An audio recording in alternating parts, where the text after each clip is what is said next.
Hey everyone, welcome back to the PR Breakdown, where we dive into the strategies behind managing media, public relations, and crisis communication. As you know, I'm your host, Molly McPherson, and today we're going to tackle an important topic that comes up all the time in my world.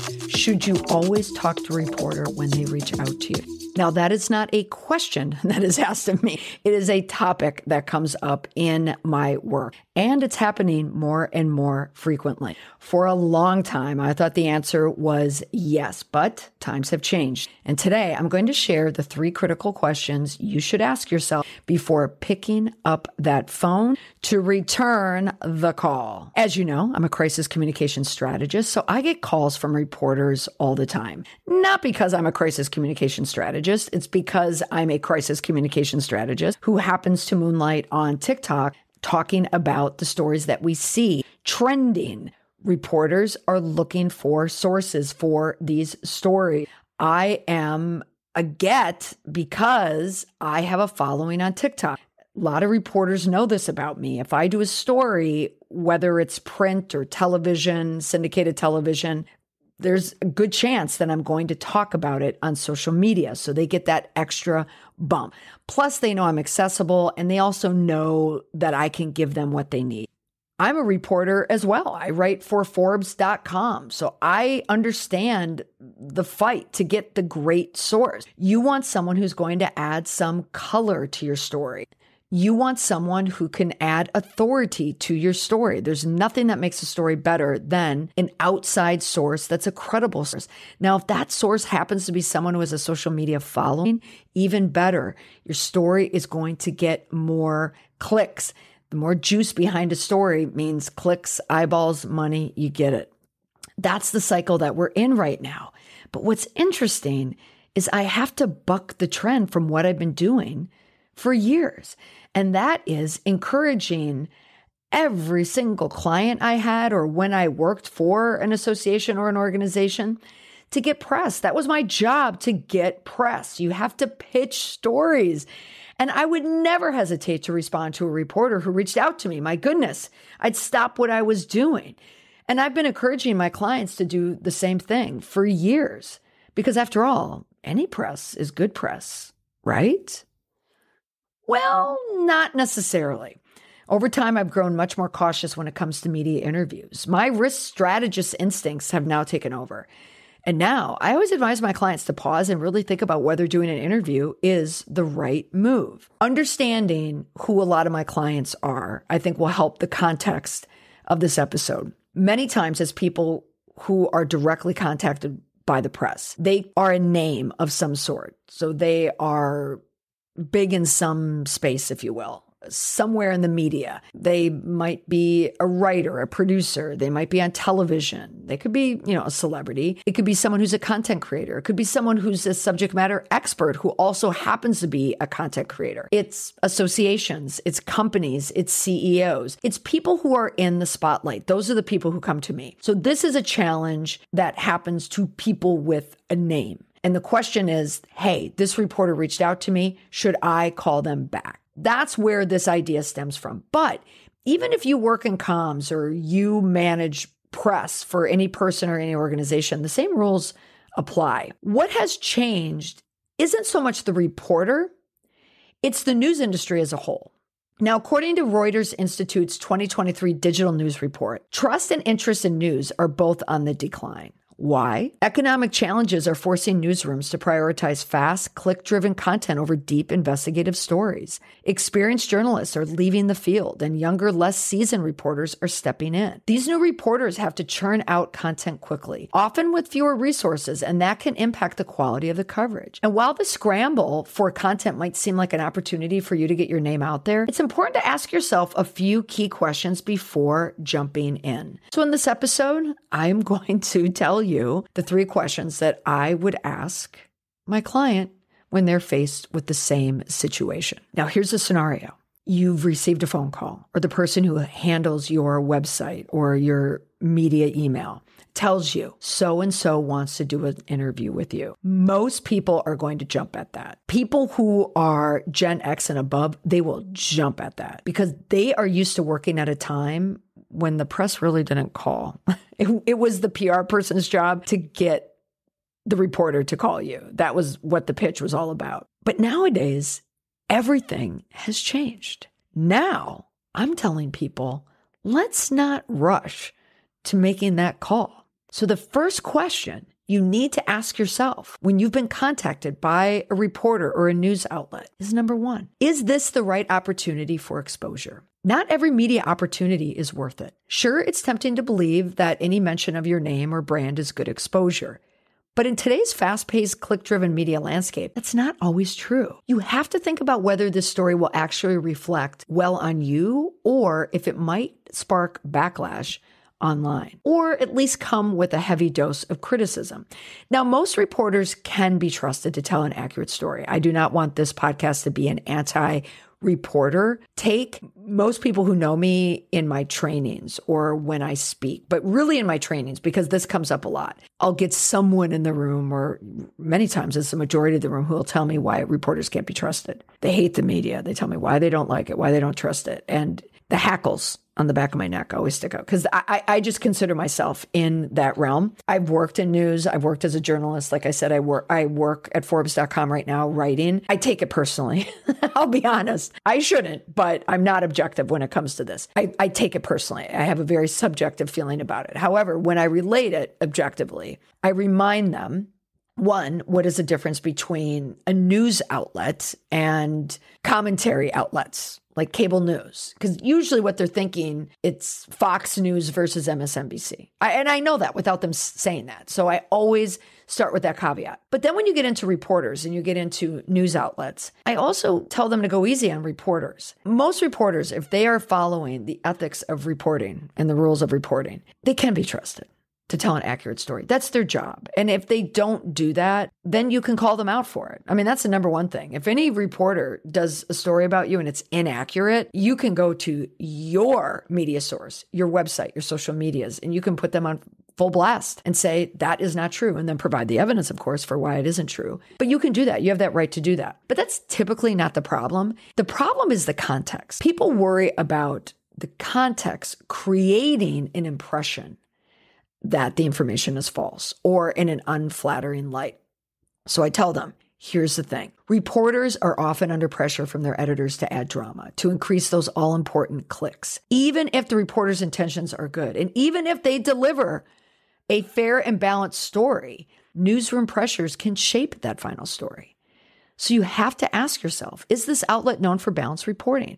Or are they just chasing clicks? Is the story meant to inform? Or is it designed to generate controversy and traffic? Do some quick homework on the reporter and the outlet. If it feels like the story is more about clicks and buzz than thoughtful reporting, it might be best to pass. Or you could be like me.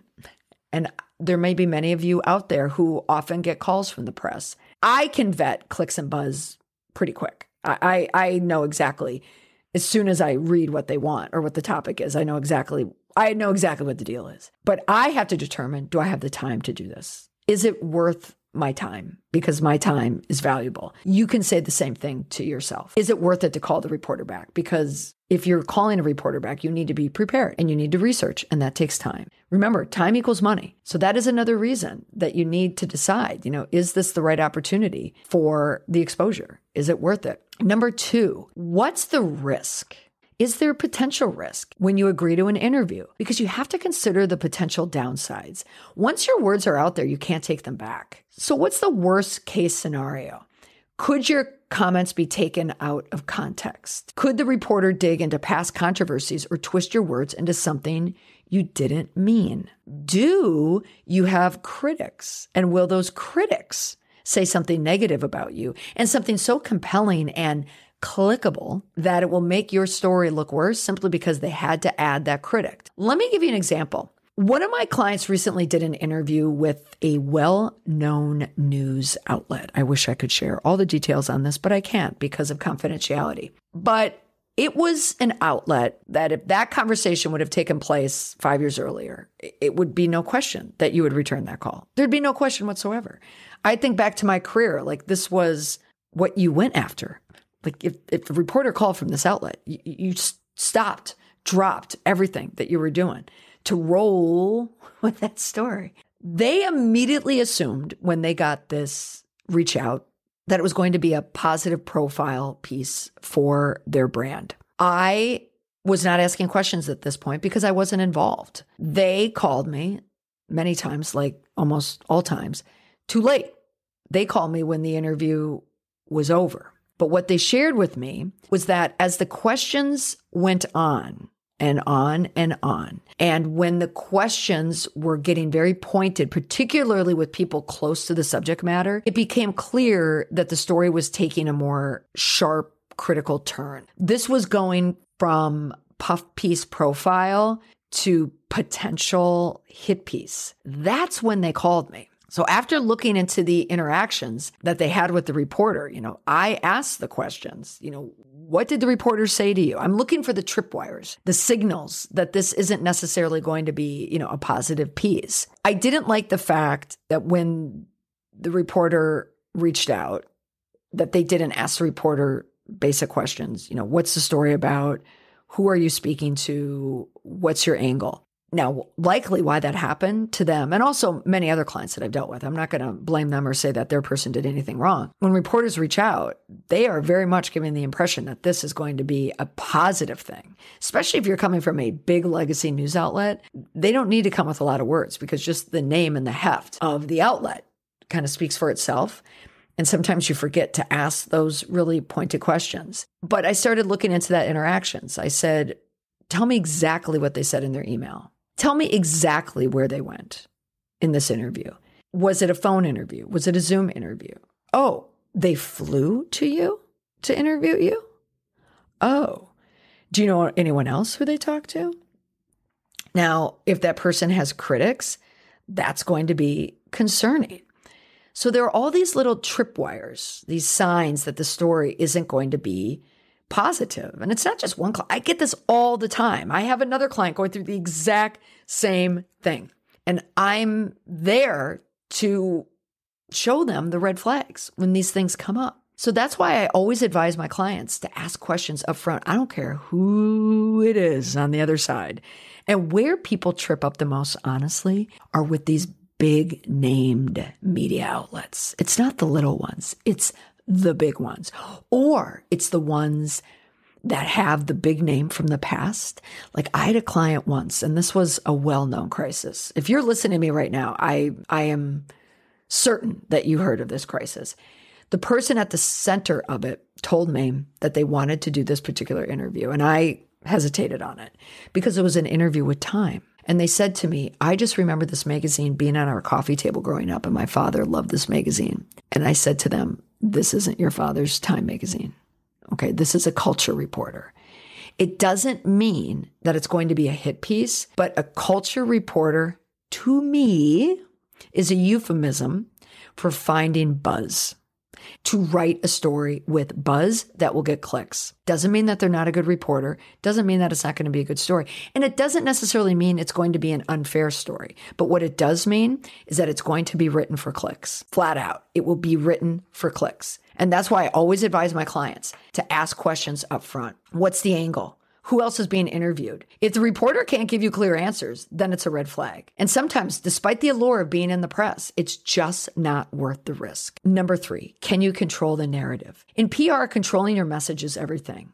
When you speak to a reporter, you want to make sure you can guide the conversation in a way that aligns with your goals. But here's the catch. You won't always be able to control how the story gets told. Reporters might have their own angle, and if you don't match your goals, you could end up with a story that does more harm than good.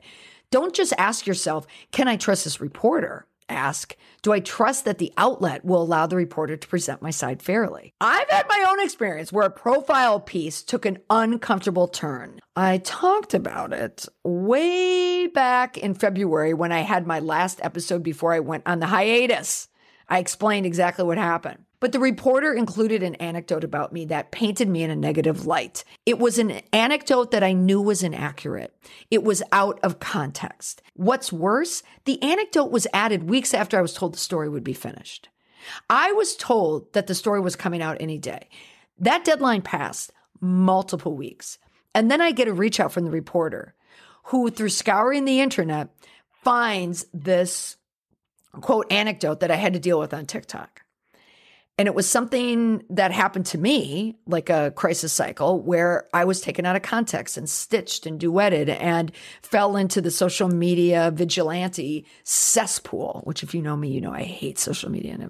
What they were reporting on was out of context. And I told them that. And I also said, you're stirring up drama for the story to make it juicy, to have a bigger bite. Like, I get that. I know the task.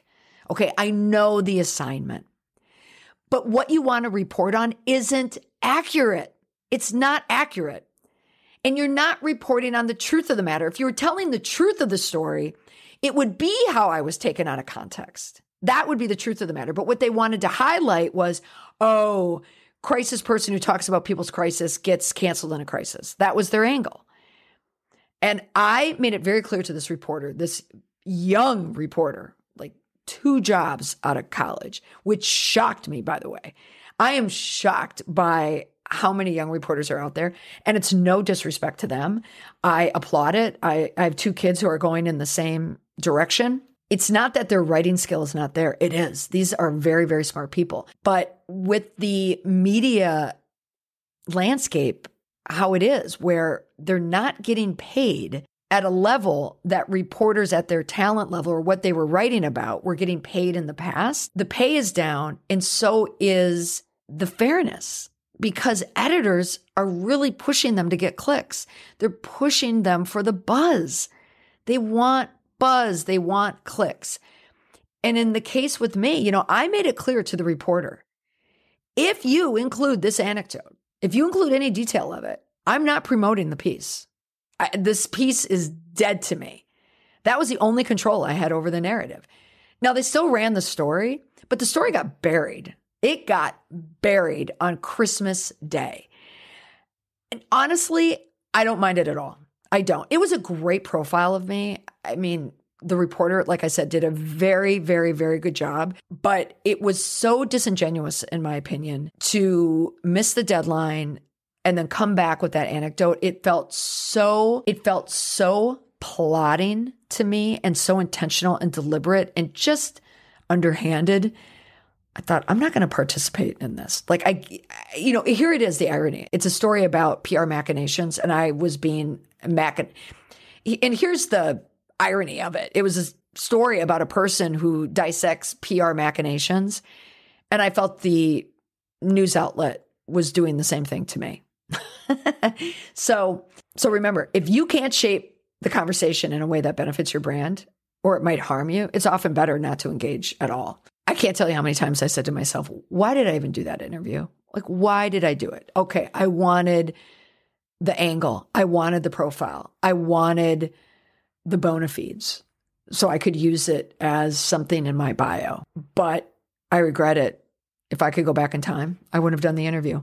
And now that I'm removed from it, almost a year later, I would never do an interview like that again. Those were the 3 questions. I do want to add a caveat. There is a big difference between being asked for your opinion on someone else's story or agreeing to a profile and handling a crisis that involves you or your company.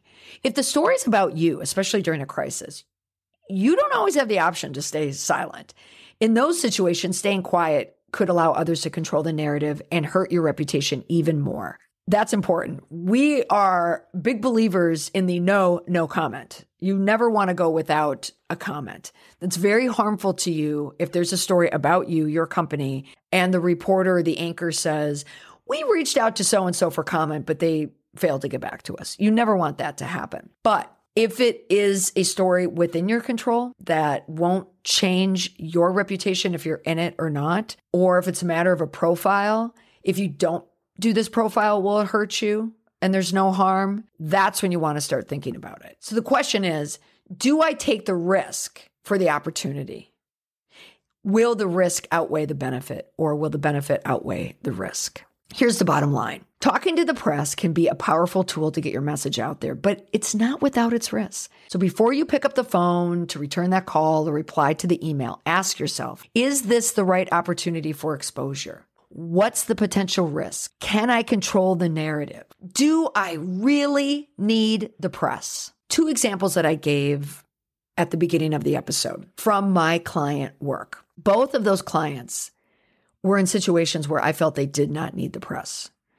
And I said to both of them, do you need to do this interview? This to me is low-hanging fruit.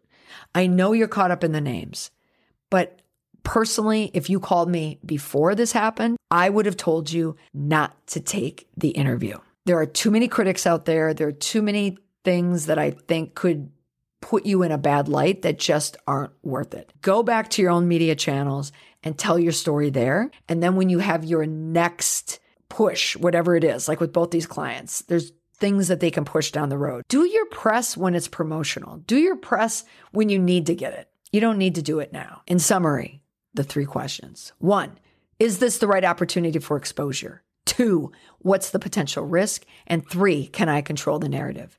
If the answers don't give you confidence, it's okay to say no. Not every media opportunity is worth the potential fallout.